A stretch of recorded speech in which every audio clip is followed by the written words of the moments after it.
how do you define trauma? I know society has defined it in its own way, but how do you define it, the word? I define it very specifically. It's not something bad that happens to you. It's not that, I went to this movie last night and I was traumatized. No, you weren't. You were just sad, or had some emotional pain, but you weren't traumatized. Trauma means a wound. That's the literal meaning of the word. It's a Greek word for wounding. So trauma is a psychological wound that you sustain. And it behaves like a wound.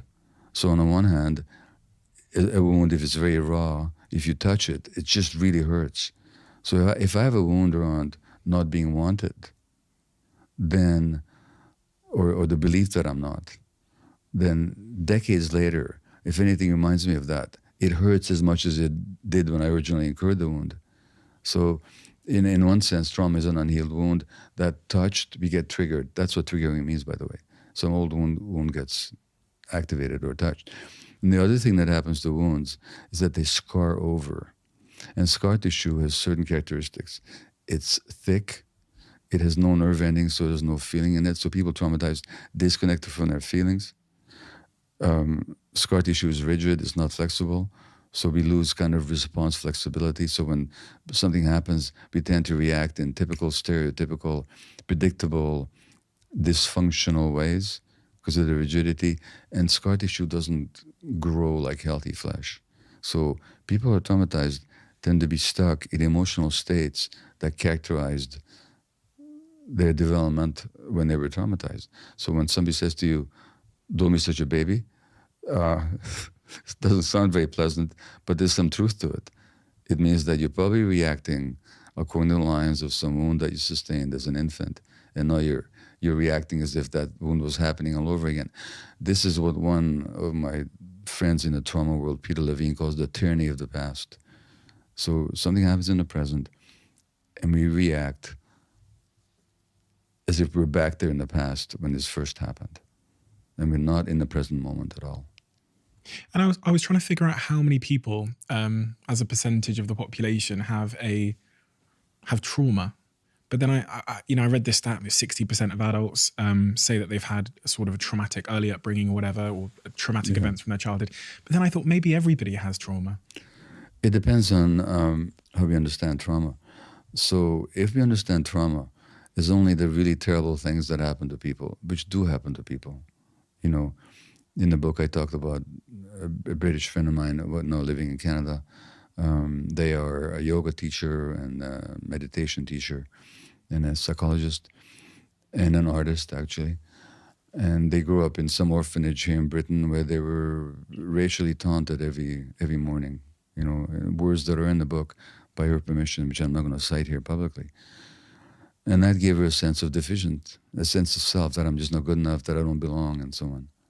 There's those obvious traumas, or the obvious trauma of being sexually abused. So men who are sexually abused, according to a Canadian study, have triple the rate of heart attacks as adults, and all kinds of physiological reasons why that should be the case.